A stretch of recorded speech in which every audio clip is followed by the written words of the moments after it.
Borrowing a child is kidnapping. Do not borrow children, especially if you don't know them. In fact, don't borrow children at all. Loyal fans of Weirdflix, today is a very special day. As John and I were sitting down to record, I received a DM from someone that this channel knows very well. A Mr. Steve Rudzinski, acclaimed director of Caroushell 1 and 2, and numerous other movies, gifting us with a review link for Caroushell. Caroushell. Caroushell 3. Needless to say, I jumped at the opportunity. And may I say, Mr. Rudzinski, you've done it again. Without further ado, we're just gonna get right into the review. Weirdflix. I really enjoyed Caroushell. I really did like it. This is another situation similar to our Five Nights at Freddy's review, where I have extensive knowledge of the series, and John has never heard of it except in me referring to it. And I have to say, the movie started out a little bit weak for me, which we'll get into, but it kind of built, and I got more and more interested as it went on. And by the end of the movie, I was blown away. I really did enjoy Caroushell 3. Maybe not as much as Caroushell 2, but this was a very good movie. See, for me, I felt kind of similar. Again, as Chris mentioned, this is my first-hand exposure to the Caroushell franchise. And what an entry it is. It really is. I've obviously seen the first Weirdflix reviews of Caroushell and Caroushell 2, as you all should if you haven't already. I, however, thought that the film started strong, it ended strong, and the middle was a little weak. That said, I thought that overall it was a very enjoyable film. As someone who doesn't particularly specialize in the kind of films that Chris likes, for me it's kind of, we were having to re-gear a little bit, and in terms of just emotional feel of the film, it was a very fun watch. I had a smile on my face, if not laughing, for a decent portion of the film. Maybe not everything made sense, and it was definitely helpful to have someone like Chris here saying, oh, that's a thing from the original. That's a reference right there. And obviously you can kind of pick up on that, but what it's to, and the plot synopsis that he gave of the first two films. But I feel that it really worked well as a film, and I was pleasantly surprised with how deep and nuanced it was at certain moments, and then immediately undercut itself with other things. But we'll get into that after the synopsis. I don't want to steal the thunder too much. Oh, you're fine. No, we keep you on here to steal the thunder. Keep me on a so what you do. So the film opens with basically a recreation of the first Caroushell movie. People at a party, a pizza person being hit on and held up from continuing the rest of their deliveries. Except in this case, the people are obsessing over rabbits rather than a My Little Pony ripoff. This is where we meet our main antagonist, Usagi. The movie opens as the first one does, and everybody in the party is slaughtered by Usagi. Now, because this is quite literally a basically shot-for-shot summary of the first movie, that includes the topical, shall we say, having relations scene from the perspective of the rabbit. In this case, it is a man and a woman bringing the full trifecta of people who have had relations with carousel animals to woman, man, and woman at the same time. Immediately after that scene, the rabbit gives birth to what are basically furry peeps that are her mind-controlling rabbit children as they immediately possess the corpses of the two murdered lovers. And this is the start of the movie. The rabbit then goes downstairs and meets another villain, a talking named Richard. For those who may be unfamiliar with the lore, the Nazis during World War II took shards of the old gods and put them into objects along with human souls. Duke is one of these, but he was an American soldier. Usagi appears to be potentially a Japanese soldier that volunteered for it. I'm not sure what Richard the talking is. Please, his friends call him Dick. There are others kind of implied but not outright mentioned, a nutcracker, but this makes them powerful and gives them magic. Usagi has been killing them to absorb their souls to gain power. Usagi kills Richard the and then a mascot, Detective Duck, comes in to try to kill Usagi. Mascot, which we find out later, stands for, I believe, I wrote it, Masked Agents Sworn to Combat Objects of Terror. For those who remember in the first movie, that was Cowboy Cool, who was trying to hunt Duke down. They're responsible for keeping these crazed objects contained or killed if need be. After the murder of Detective Duck, we cut to the kind of opening credits where Duke is shown coming back home with Robbie. Robbie obviously is his kid, and there is a new stepdad in the picture named Lenny. Lenny married the mother of Duke, whose name I don't remember. Judy, thank you. Who took Robbie in after Duke murdered her kids. Not that she knew that he murdered her kids. Lenny doesn't like Duke, which we find out later. Duke takes Robbie out for the day to go bowling and to the planetarium. Duke meets a hot dog salesman who's the son of the previous hot dog salesman, Klaus. His name is Benjamin Franklin Furrer, and he sells kosher hot dogs. They implied that Caroushell will be going to space someday, which I cannot wait for. Oh, that was so cool, Dad! I love learning about the stars. Do you think one day we could go to space?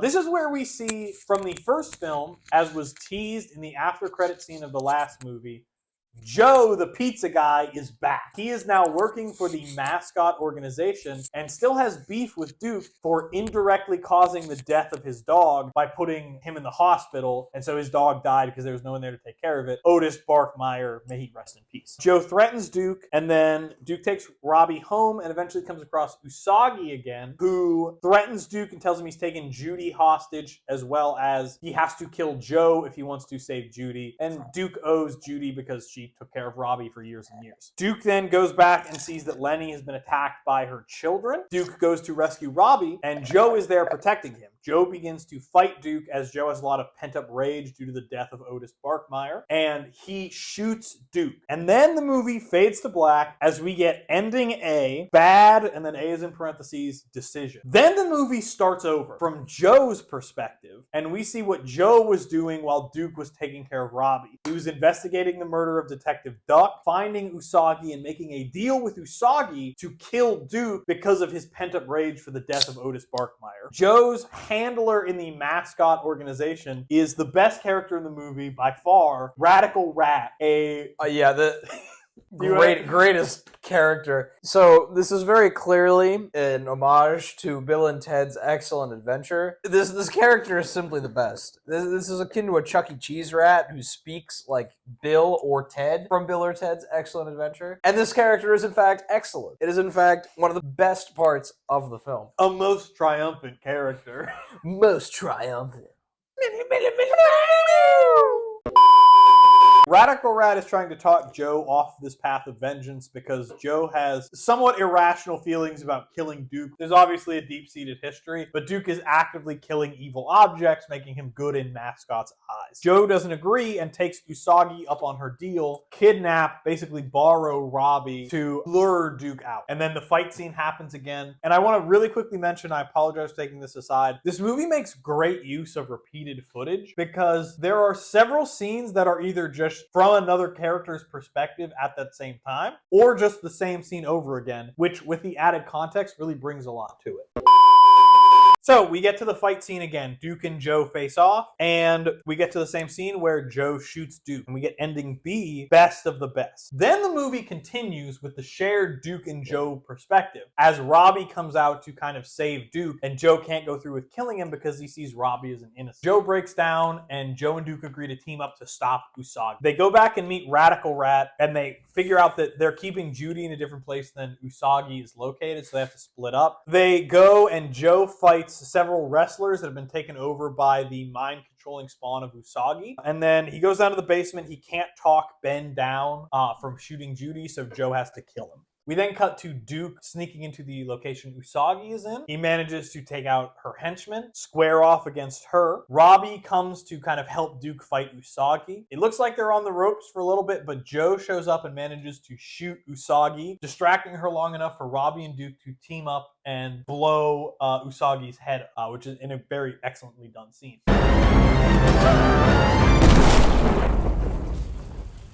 The movie ends with kind of Joe and kind of agreeing that they're on the same side. Duke and Robbie are spending some time together fishing. Judy is safe and sound back with Lenny, the stepfather. And in the most touching moment in the film that I actually thought was really sweet, Joe opens, I think, kind of a pizza parlor that is named Otis and Joe's, which I thought was a really nice touch. That's the general plot summary of Karis 3 Hell. Now, on to our scene-by-scene breakdown.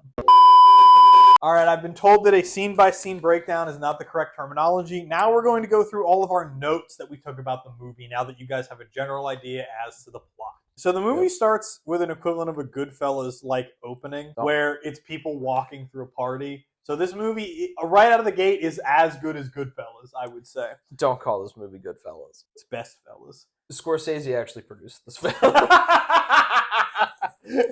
Impossible. It's not 4 hours long. Yeah, he just bitched about how it wasn't 3 hours and how it was literally the death of cinema.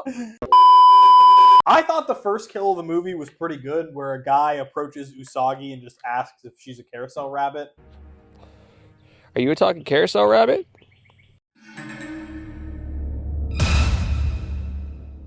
I thought it was rather good.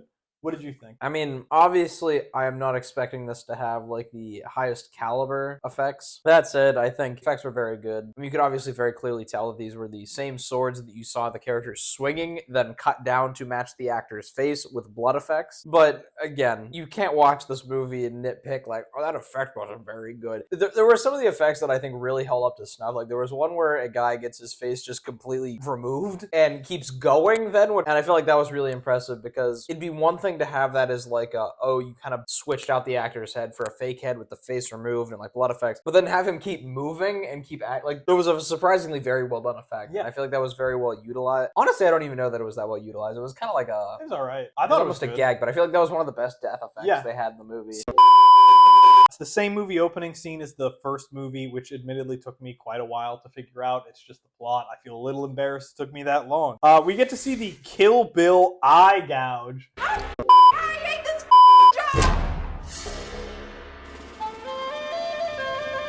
Well done. That was well done. Yeah, that was well done with it. I mean, as well as you could do with like hacked up carousel rabbit parts. That said, the actual eye effect was very well done. I really only had one gripe about that whole scene in total. I would have enjoyed maybe an extra like 2 or 3 minutes just getting to know the characters a little better. Not in terms of Bro, their job is to die. I understand that. Not in terms of like I need to know what their hopes and dreams were. If I was one day from retirement, they literally say that. The pizza person says that, but we knew that. That's implied. Like there were a bunch of people at the party that only showed up to be killed. If I could have gotten one line out of them, I would have appreciated it. It would have just made it feel a little better rather than these people are solely here to be murdered. I suppose that can segue us into another point. The runtime of this film, and as we look at the screen on which we watched it, it's an hour 08, and I feel like that's a little bit short for a film. I feel that it definitely did not overstay its welcome, and I feel like the pacing was a bit fast, but it was not too fast, and it went relatively well. That said, like Chris said, there were certain scenes in which you felt like that you probably could have added more. Like there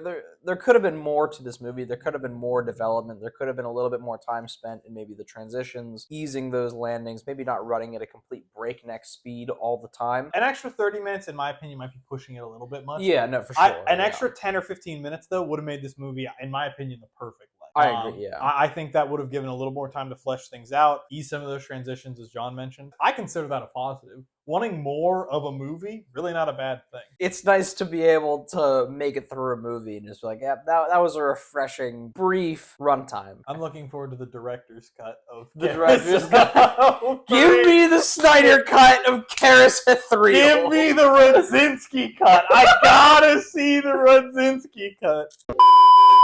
There's a reliance on puns. I consider it positive. One use, the most glaring one being the use of hair, the double meaning being hair of a rabbit, H-A-R-E, versus whatever other spelling of hair they're using in the instance, usually H-A-I-R. Where it didn't necessarily do a good job is that they constantly undercut their jokes with like ooh, that's bad. Like I remember there was a comment about, what was it, like the the rabbit said Carousel in the opening act. And it's like, oh, that's a stupid name. And it's like, no, commit to the bit. Like, if your film's gonna rely on puns, go all in. Have some fun with it. You don't need to constantly be saying, oh, that joke was stupid. If it was stupid, don't put it in the movie. It was funny, but don't make me stop laughing because you called your own joke stupid. Like, it was good. You did a good job. Don't undercut it. I think the first one, it was fine, though. I think because the rabbit's calling, like, the movies stupid because she doesn't like Duke. Like, she's an enemy of Duke. I kind of like that. In my mind, I understand what he's going for there. I'm fine with that one, but I do kind of agree that overall, I think standing by the puns is all. I mean, I stand by every pun I make. I like the jokes. John likes the jokes. Whether or not you undercut them, I understand what he's going for there. Yeah. I think maybe just one or two less. This was akin to like early 2000s YouTube comment or YouTube content. Interesting. And I don't mean that in a bad way. Like, I don't mean any offense to that. I love like Film Cows, Charlie the Unicorn, and like all that stuff. Llamas with hats? Yeah, big Llamas with Hats fan. But I feel like it was very akin to that in terms of pacing and like film style and whatnot. And I feel like if this film would have been cut up into like 5, 10 to 15 minute segments, I would not have been in any way been surprised to see like, oh, this was like a YouTube series that someone made. And again, I want to emphasize, I don't know how that happened. I want to emphasize, I don't mean that as an insult. Like, I don't mean to say like, well, you made a movie and it feels like a YouTube thing. Like, no. That's a good thing. YouTube is like crazy. Early YouTube content is hilarious. Like, like all the film cast stuff, which is like what I grew up on. That was great. And this was it had a very similar vibe to that. And I felt myself laughing at the same kind of the vibes to that. I don't want to say like vibes. Like, that's not a very specific term, but I feel like it did a really good job of emulating that. The kind of tone of this movie, it's a very like upbeat tone. It just, you enjoy watching. This was a good film to just watch with a friend, friends, plural, and enjoy yourself. You don't need to be sitting there. Like, we took notes, obviously, because, you know, video. We're here to entertain you at the end of the day. I think with some of those movies, it requires a certain amount of, like, intellectual engagement with it to really appreciate the film, other than it just being like, that was a pretty good movie. With this one, it was fun to watch. Get some friends, have some beers, enjoy yourselves. Something I kind of want to touch on for you that I made note of. Oh, for fans who are worried, Duke is still an excellent father in this movie. And I was curious what you thought of that, having not seen these movies before. I feel like Duke was probably one of the stronger characters in the film. He's the main character. I disagree in this one. Really? I think it was Joe that was the main character. I think he's the one that undergoes development. I think the majority of the screen time is spent on him. And I think that, quite frankly, if it were not for the first two movies, you would not have been able to tell that Duke was the main character. Like, me not having seen the first ones beyond osmosis, I knew that Duke was the main character. In this one, I really don't think he was. I feel like it was Joe. He's the one that has the most interesting character development. He gets the most screen time. And I think Duke, he's already had his arc completed. And I feel like you kind of see him living the life of that paid off arc, right? You cut into him at the beginning of the movie being a mature, well-informed, intelligent father figure. Joe, on the other hand, still has his arc left to go. And I feel like throughout the movie, you can kind of see Joe kind of come to terms with the fact of like, the past is the past, this is what happens, but we can change as people. You, Duke, have changed. There's no reason to subject you to my ire. I can move on. And I feel like he's the one that undergoes the most development here. That said, I feel like Duke is the stronger character, but I feel like Joe is the protagonist in this movie. I think that's actually a really fascinating point, and you've kind of convinced me, especially because at the end of the movie, we literally see a change from Joe in that he clears his throat and goes, you didn't hear him in the first movie, but that's how he sounded in the first movie when he's talking at the end. He clears the like gruff action hero voice out of his throat. I may... Oh, wow, that's been stuck in my throat forever. That's actually a really like deep and insightful thought, like explanation there. Yeah, I think I have to agree. You've kind of swayed me.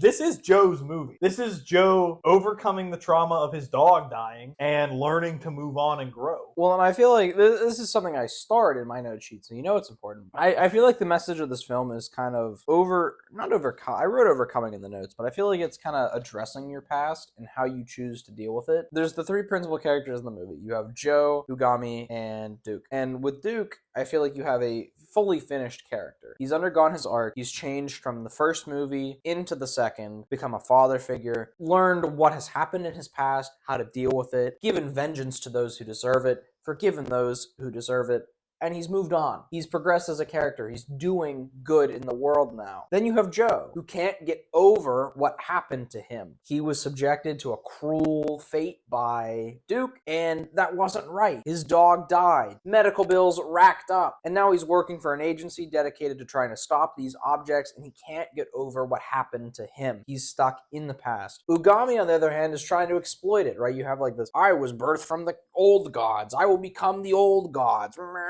Stuff like that, like very stereotypical like evil guy. I feel like it works best whenever you analyze it as Joe versus Duke, where Duke is a character who's been through all this before, coming to terms with their past, overcoming their bloodlust, their need for violence. With Joe, he hasn't gone through that yet. He hasn't had that opportunity to overcome his more violent nature, his desire for vengeance. And in this movie, it's kind of him coming to terms with what happened. And they keep saying, like, the role that I played that. I really don't think it was his fault. Joe really, he was just a guy doing his job. Like, I really don't think he had much to blame in that. But nonetheless, he came to terms with it. And I feel like Ugami's role in that, to adjust my prior statement, I feel like is more kind of tempting Joe and being like, you want vengeance. You need vengeance. Ignore your current goals. Do it for Otis Barkmeyer. That's right. Do it for Otis Barkmeyer, who they remind you of at every available opportunity. I would kill for Otis Barkmeyer. I'll kill you right now. It felt to me, kind of in the beginning of it, and they explained more as it went on, but it almost felt like we were missing a movie. Or not maybe a movie, but like like an extra 20 minutes where they explained Mascot was set up during World War II to hunt down these objects that the Axis powers were making, and here are the few that Duke killed. Or something like that. Just like a quick explanation. 10 minutes or less would have made the beginning part of this movie far more enjoyable. Well, that's where I kind of, like, I know I said earlier that, like, this kind of feels like a series of 10 to 15 minute YouTube videos from like the early 2000s. I feel like one of those at the beginning was missing. There's a it references these things that we haven't been introduced to. And by we, I mean me and Chris. I obviously haven't seen the first two films, but it felt like there was a decent bit missing between the second movie and what was implied there and the third movie. And I feel like part of that's world building. Like you want to allude to these structures that maybe you don't fully understand to give the world weight. It gives it a sense of like, oh, there's more happening off screen than just what you're seeing there. And it gives impact to it. It makes it feel well designed. And it did feel those things. But like Chris said, a lot of it's just kind of like, oh, Mascot's a thing now. What the heck is Mascot? I feel like it could have done well. And again, this comes back to it being an hour 08. Like we could have done with some more time in the beginning to kind of introduce these organizations, or like a black and white flashback of like, I really would have enjoyed like 5 minutes old newsreel of, here's the Mascot boys fighting for your freedom with like a newspaper on the screen. Yeah, and spiraling. With that would have been great. Like, please listen, Mr. Radzinski, if you ever want to film this, I can do a newsreel announcer voice. Please give us the cameo, I beg of you. Please give us the cameo, I beg you.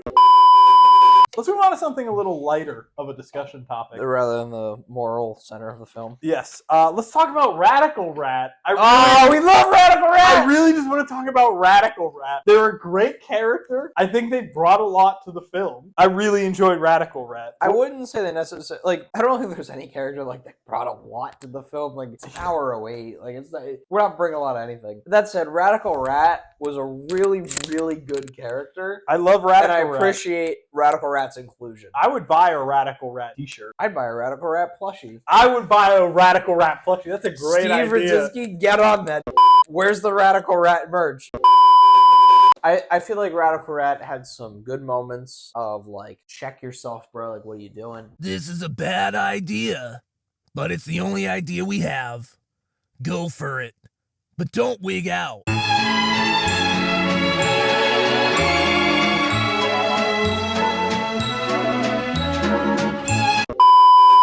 Believe it or not, I think there was a slight plan here. Not much of one. From the first movie, there was this like inkling of more going on that they just never talked about. It was mostly used as background dressing. Like why Cowboy Cool was hunting Duke down and why he worked at the same amusement park at him. Or he mentions like, yeah, he was a Nazi experiment during the war. So I think there was a plan, a very minimal one, I believe, but some kind of a sketch out here. And I want to talk about the fact that they do kind of retcon the first movie of Duke's radical personality shift from being a mass murdering psychopath to being a loving father. And it's because in the movie they say his soldier instinct was kind of taking over his carousel body and making him think he was like a Vietnam flashback almost, or PTSD. I think that's interesting to kind of reconcile the fact that Duke in the first movie is almost a completely different character from Duke in the other movies. I just kind of wanted to bring that up. I think that's interesting. I think that was an interesting way to handle it. I don't quite know if it worked, but it was okay. If you plan on making Caroushell, and all of a sudden the idea of Caroushell 2 becomes a very legitimate possibility, there's no reason why you shouldn't make it. And it might feel a bit disjointed, but that's because whenever you're making Caroushell, or the original, maybe Caroushell 2 was nothing but a fever dream. It was nothing but a figment of your imagination. And once it became real, obviously then with hindsight, yeah, you could have done some things differently to make the stories more interconnected. But with Carousel 2, you have that benefit of hindsight, and you can tell a better story. And as I understand from your reviews, Carousel 2 did a really good job of building upon the original, giving character development to what was just a murder-happy carousel horse, and doing something very good with the IP that the original established.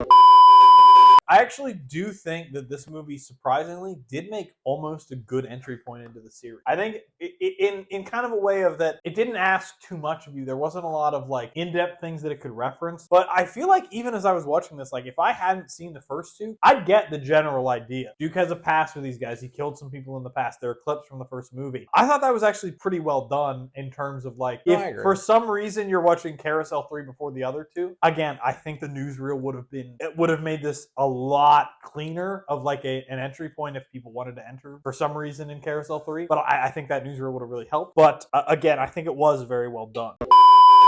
Duke's character development throughout the films has been honestly nothing short of masterful, in my opinion. The fact that they were able to take a relatively one-note, basic, Freddy Krueger-esque villain and redeem him into being a loving father who's trying his best to raise his son, and then maintaining that, now having to adapt to the stepmother of his child, marrying a stepfather, and kind of the tension they have there between the two of them. It's certainly the best story I've seen in movies of this caliber, and honestly, this story and writing itself, I would say, is better than a good 60% of other films. And that's something that I wrote down, that was actually my next bullet point, is that there was a surprising amount of nuance in the writing. And not always, but I remember one point sticks out specifically in my head, and it's the first instance of the scene where Duke is talking with Robbie after having gone to the planetarium, and it's kind of this idea of what it is to be a good person. And I won't go into all the details. Again, go watch the movie. It did a very good job of explaining the nuance of what it is to have been a bad person, seeing the error of your ways, and becoming new and trying to rectify that past of badness, for lack of a better term. And I feel like it did a really good job of addressing that nuance. And I feel like every line that Duke spoke was carefully crafted, very well written, and very well delivered. And that might not be echoed in every part of the film, but it always felt like Duke's lines were almost like, that came out of nowhere. Like, we're watching Carousel 3, like, that could have been from Plato's The Republic, or like some shit. Like, that could have been like a very deep philosophical moment. And that speaks to how good some of the writing can be in this. And with a lot of the moments with Duke, and I feel like he was underutilized. And part of that might be that, like, oh, he was only utilized in select circumstances, and because of that, his select circumstances were way better than the average of everyone else's, but whatever. I feel like he was a very well-written character, very well handled, and a lot of the lines that he said, in particular that moment, were very profound and very well written, very well done, I thought. I do think a lot of credit is owed to Steve Rimpisi, Duke's voice actor. For sure. I think he's got a great voice, and I didn't really mention that in any of the other reviews, but I think he's got a wonderful speaking voice. He manages to deliver Duke's lines with a lot of gravitas, even when they're like supposed to be silly and dumb. He's a great voice actor. He's got a great delivery for it. But yeah, I do think that the performance has a lot to it, and the writing itself is very good when it's not trying to be a low budget horror movie. There are well thought out ideas and philosophical discussions that flow through Carousel 2 and 3 that you would never expect to experience and actually kind of, you're not expecting to think when you're sitting down to a movie called Carousel 3, and then it poses these philosophical questions and you're actually sitting there kind of hashing it out in your brain and responding to what the characters are saying. And part of it might just be I watched 8.5 the other day, and so like this whole kind of director meta commentary is in my head. But it really felt like the director here they had something to say. And obviously your interpretation of what that is subjective. But to me, again, it resonates with that overcoming the past, dealing with the past. And I feel like that was kind of a recurring motif in the film. But again, that this is a low budget horror movie about carousel animals and like weird, wacky effects and all that shit. And it still has rather profound motifs. And again, it calls back to that one scene, the best scene in the movie, in my opinion, where Duke is talking with Robbie after going to the planetarium and explaining what it is to be a person, how it is to be good or evil. It resonated really well with me. And again, like I was sitting here watching this movie like, oh, it's literally called Caroushell 3. I didn't expect that. I didn't expect that at all. It came out of left field. And it still had some impact. It's kind of like that. You're starting with expectations maybe a little bit low below the bar, like, oh, I'm not really expecting any deep philosophical insights. Then to jump to that, there's a higher difference there. It's making more profound leaps. We're going to refer to that as the Five Nights at Freddy's effect going forward. Of a setting the bar so low that the movie... Not that you're setting the bar low, but you go in with low expectations. And then the movie not only meets, but greatly exceeds those expectations. And I wouldn't say the bar was low. Again, I knew what I was signing up for. Mm-hmm. I knew this was a lower budget horror movie. It wasn't even so much that my expectations were subverted. It was exactly that, actually. My expectations were subverted. Your expectations were subverted? It broke new ground! I collapsed because it was something different! It was a subversion of expectations to have like anything even vaguely meaningfully profound. And it did a very good job of delivering that and containing it within that shell of a low-budget horror movie. One I did want to comment on was that the endings felt a bit disjointed. I agree. And I feel like, so to explain briefly, because I know Chris touched on it in the summary, the movie has a series of endings. A, B, C, and D. And D is kind of... Bad decisions, best of the best. Ending C, which is maybe like choices or something? The point being is C is in the parentheses. C is in the parentheses as well. D being the post-credit scene. Dreams and decisions. Yeah, or Dreams and Destiny. Dreams and Destinies, excuse me.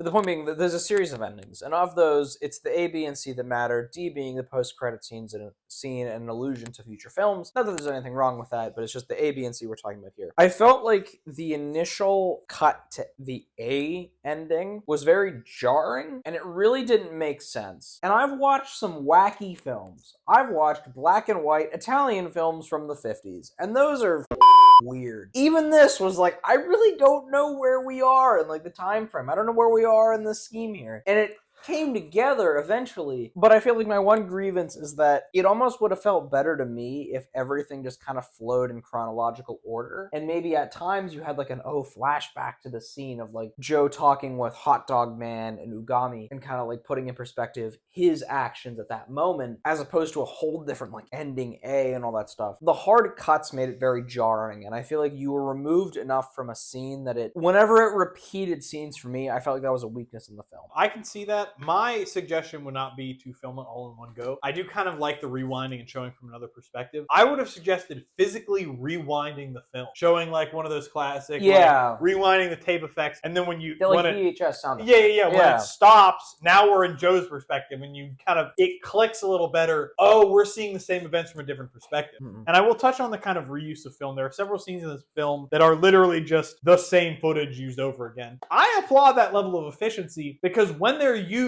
it's showing that scene with added context. So you're now seeing Duke talking to Robbie, now knowing that Joe has been ranting in the background about how Otis Barkmeyer died, or that Joe talked to Robbie right before he went out to shoot Duke while dueling. I appreciated that usage of footage, of reusing the footage. I see where you're coming from, and I agree with it that it's a very efficient use of the budget and it's a very efficient use of the runtime. But where for me it starts to fall apart is that you could have introduced introduce the context in a less jarring way, whether that be through the VHS effect of like, oh, we're rewinding time on this and seeing it through Joe's perspective, or even like the much maligned time, date, setting text on a screen. We're just so that the audience can kind of know, like, all right, this is where we are in the overall scheme of the film. That would have been appreciated of kind of knowing. And eventually, yeah, when you see the same scene reused, it gives it additional weight. But with an hour 08 runtime film, it's not like you need to call back to scenes that already happened. Like, I remember them. They happened 25 minutes ago. Of course I remember seeing them. And again, I feel like whenever you have an hour 08 in the runtime, you need to use each minute optimally. And showing the same scene again is not an optimal use of the film runtime, other than budgetary constraints, which I acknowledge. Obviously, that makes sense. And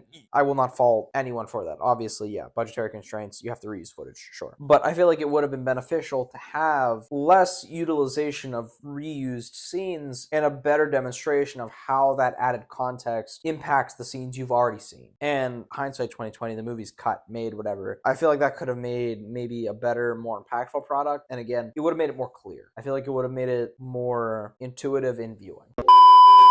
So we mentioned the Five Nights at Freddy's video. A good movie has but and therefore or because of in its kind of story flow. A bad movie has and then. And this was brought to you by Matt Stone and Trey Parker. Matt Stone and Trey Parker. I was going to get their names backwards. Of South Park fame. Do you think this is a therefore but because of movie, or is this an and then? So right off the bat, I feel like it's difficult to say because, again, halfway through the film, you're just thrown back in time, and it's very disjointed. So it's very hard to say, like, in terms of flow, interpreting how each sequence leads to the next, because again, you have such hard finite cuts between them. I feel like it's reasonable to say it's a because of film, just because there's no sequences where it's like, oh, why the did that happen? Like, everything makes sense. You can kind of say, like, oh, Duke goes back to see Robbie's stepfather because he cares about Robbie. Like, oh, that makes sense. And like, oh, Joe would be an agent of what is it, mascot, because he was so negatively impacted by an object. Like, there's an implicit causality to it. Like, everything kind of, you can trace it back to why that happened, and it makes sense. In terms of flow, though, I feel like it was kind of an and then film. Yeah, mostly. I think it's just because of the endings, though, the kind of jarringness of it. It's like, oh, the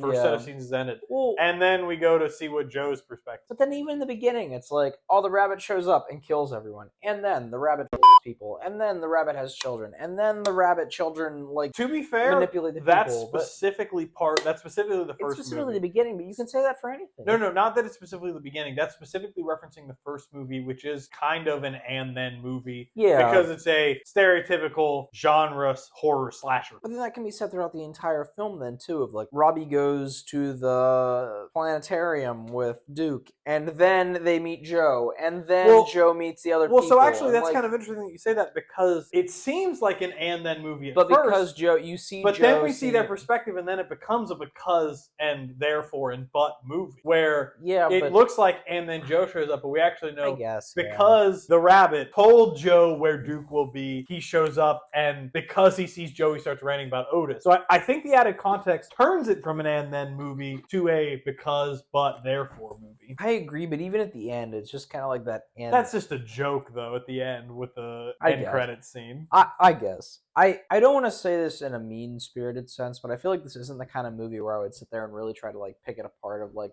did the logical flow make sense? This is a movie that I'm sitting there to watch because it's a good time. I'm not auditing this film for logical consistency. Fair. Like, there's moments where it's like, oh, in-universe logic, like, that really didn't make sense. Or, like, me, the viewer, it didn't make sense to me with all the hard cuts. But I'm not going to sit there and, like, really take an issue with the fact that, like, oh, the rabbit children control people? That wasn't set up in the first two movies. Who gives a flying they can do that. It's cool. Whatever. Who cares? You get some and thens. As long as they're funny or entertaining or engaging or otherwise interesting, I don't care. Like, to answer your question, it might be and then. It might be because of. It works fine as a movie either way. Fair.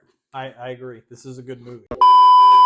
Here's the question I actually had for you. I want to hear your pitch for Carousel 4. I so want to see Carousel 4. What do you want to see in Carousel 4? What do I want to see in Carousel 4? So, story, just general things you want to see. Like, let me know. Obviously, Dude Nukem Boys. Yes, Hilarious. 100%. Love that. I understand that, what was it, John St. John? John St. John, I believe. John St. John is probably a very expensive voice actor to try and book for a prolonged period of time. I completely understand that you probably cannot book John St. John to do the protracted length of the film. The general sentiment is hilarious and I appreciate it, but I feel like it's this idea of Robbie's journey. The one thing I would say, I feel like if you're gonna do a Carousel in space, it's definitely worth spending time on the journey from Robbie going from small child to hardened, seasoned war veteran. With Robot Eye. Don't With forget Robot Robot Eye. Not necessarily in a montage. Like, I feel like that is the entire first act of a film, if not an entire film in and of itself, in addition to how did Duke get cryogenically frozen by the three-eyed alien, like, whatever. I feel like it would be interesting to watch that journey, and at the same time, it'd be interesting to see a mature Robbie fighting to go reclaim his dad, and maybe there's this allusion to the fact of, like, oh, Robbie can have near, or if not actually godlike powers. Make that feel earned. Here's my pitch for Carousel 4. I was thinking about it, and originally I was just thinking, ooh, Carousel 4 in space. Yeah. Immediate. Then I thought about it for a little bit when you said you want to see Robbie grow up. Here's what I'm thinking. Hard-boiled 1920s style detective story about Duke and Robbie investigating the old ones, the old gods, trying to find out more about it, H.P. Lovecraft style. No, not H.P. Not H.P. Lovecraft. You know what I mean. Lovecraftian. Lovecraftian style. With notably less racism. Yes. We do not condone... In a Lovecraftian style where you're kind of researching, finding maybe cults that are springing up about the old gods. And through this is like a couple year-long process. So it's not pressing, but we see Robbie grow up. We see more tender moments between Duke and Robbie. And then, they find the head cult and they fight it. Maybe we see some of the old ones starting to break through. And then probably something along the lines of Duke, quote unquote, sacrificing himself to stop the old ones, or Robbie tries to stop him from doing it and he can't, he's not powerful enough. And so Duke, quote unquote, sacrifices himself and they stop the old ones and Robbie finds out more about himself and whatnot. And then the post-credit scene of that movie is Robbie finding out Duke is alive, but aliens took him, leading to Carousel 5 in space. I think we need one movie before we go into space. I think I would watch that if it was more of like a, not serious, but more of kind of like a slight tonal shift where it's like more of an existential threat rather than like a threat specifically to Duke. Like, oh man, if these old gods, wake up or these cults forming around them, like that's bad news for everybody on Earth. So it's going to be about that time again. We've talked about pretty much all our notes. Let's go into final thoughts and ratings. So, I would say my final thoughts on the film are that if you choose to come into this film from an analytical point of view, there's definitely stuff to be talked about, there's definitely stuff to be analyzed. In terms of raw footage, we're sitting right around an hour and a half, so clearly there is stuff to talk about. That said, I don't think that's the right angle that you want to come into this film with. I think you want to see this with friends on a weekend, having a good time, enjoying yourself, enjoying it as the film that it is, not necessarily sitting there analyzing every little nitty-bitty part of it. I'll add to that, you've got enough for a Carousel marathon now. 3 hours? That's like normal. That's like 2 normal movies. You can do a Carousel marathon. A Carouselathon. No, but in terms of ratings, I'd give this film a pretty solid, I'd say an 8 out of 10. The reason being is that obviously, if you throw more money at it, things can get better. Like, certain effects could obviously get better if you just throw more money at it, but I wouldn't count that as a strike against it. I think the writing is solid at times. At times, it's maybe a little bit weak, but I had a good time with it. And again, whenever it's a movie like this, I'm coming into it with that being my main goal of just having a good time with it, and I did. I had a good time with it. I feel like it has certain elements to it that even large Hollywood blockbusters cannot emulate, and I feel that it does a very good job of having those elements, being an entertaining film, as well as setting up for future films while not necessarily being to the detriment of the film that you're watching at that moment. And I feel that it does a good job at all three at the same time. That right there is very high praise, and I echo it. Carousel is obviously not a movie that people are going to write papers about or doctoral theses about. I mean, I would like to, but I'm not in any kind of major like that. It's a movie that you sit down with friends and you enjoy, or you sit down by yourself and enjoy.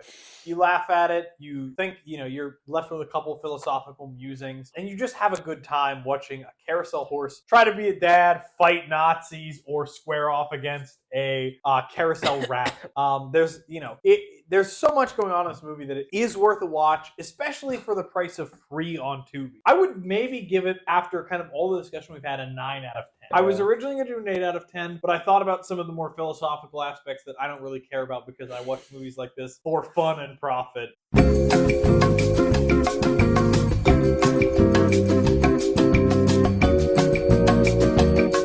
And the kind of fact that there is a deeper aspect of it, the people who enjoy more kind of artsy A24-esque movies can sit down and enjoy, really does speak to the quality of the movie. So it's a 9 out of 10 for me. I'd give this, along with the other two Carousels, the Weirdflix seal of approval in that W tier. In short, I cannot recommend Carousel 3 strongly enough. I'd watch the other two, as I've already recommended you watch those, and then follow up with 3. But if you, for some reason, don't have time or don't want to watch the other two, definitely watch 3. It's a good movie on its own. It's a lot stronger with the knowledge of the other two proceedings. I would say it's almost essential. Having watched it without the prior viewing of the first two films, do yourself a favor and watch the first two films. Like, it's really, like, again, we live in the time and era of The Irishman being 4 hours. Like, you can afford to sit and watch down the Carousel 1, 2, and 3. In short, I'd like to thank Steve Rodzinski for, again, sending us the link for this movie to be able to watch it. We really do appreciate being considered it. We are very big fans of your work. Go support the Kickstarter. I don't know if there's one live at the moment,